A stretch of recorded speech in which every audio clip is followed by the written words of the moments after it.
Okay, so we finished the second turn. Both the Axis and the Soviets have moved since the last video. And that was the first week of July, 1941. And we're now just moving into the second week. The weather for this was clear, but for this next turn about to start, it's overcast, which restricts air.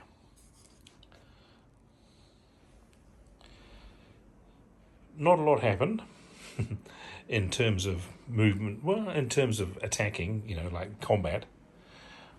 The Germans took out a Soviet army here that had been isolated, and in return the Soviets here attacked a German here and reduced it, even by rolling a 1. The Soviets have been losing a lot of Air Force units, using and losing. As you can see, there's a few there that are destroyed, and there's quite a few there, and one, and nothing. The little red explosion means damaged. It takes them longer to get back into action. See, I think the Germans have got better aircraft. I've got the mechanics for the air-to-air combat, the dogfighting down, and the close air strike mechanics.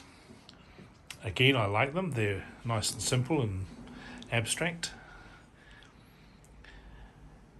And of course, because I played through two whole turns now, I've got a lot of the movement and the supply, I think, and I've got them down pat, and I'm just getting faster and better at them, so the game turns are getting faster.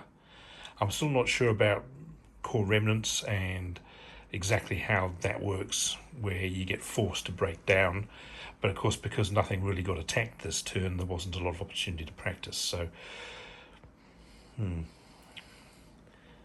their turn, the Germans have been sort of stuck a bit, because in their first turn with the Blitzkrieg, they just made so much advance that they ran there beyond the range of their supply unit.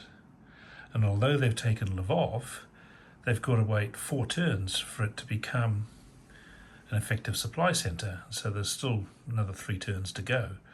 So it's interesting, because what that means is the Germans are really held back by their supply, and it gives the Soviets an opportunity to just solidify the line and just reform the line.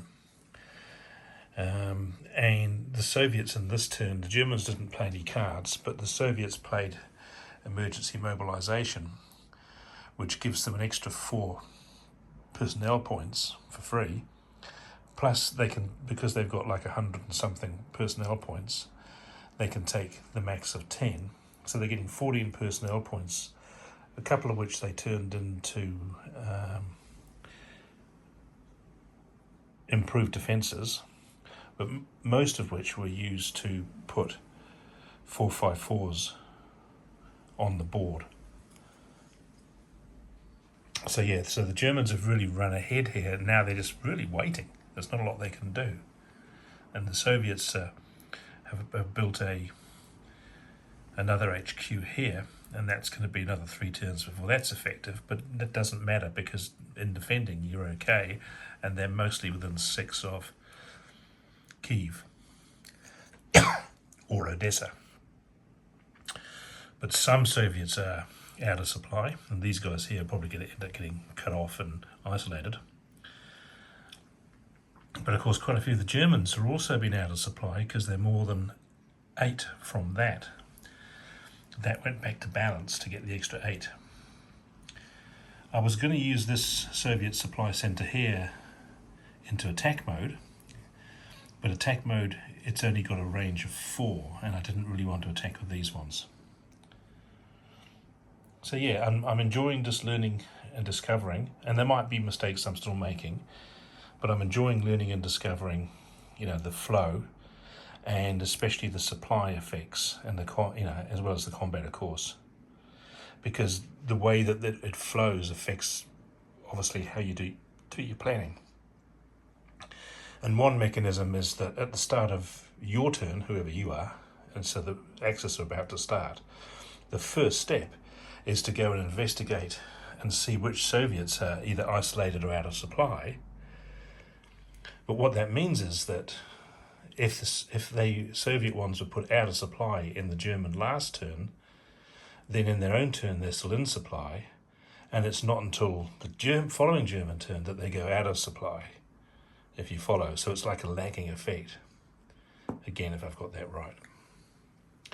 So third turn coming up, the Germans are really still waiting for this supply unit here and this city to become effective, because they moved a supply unit up from here.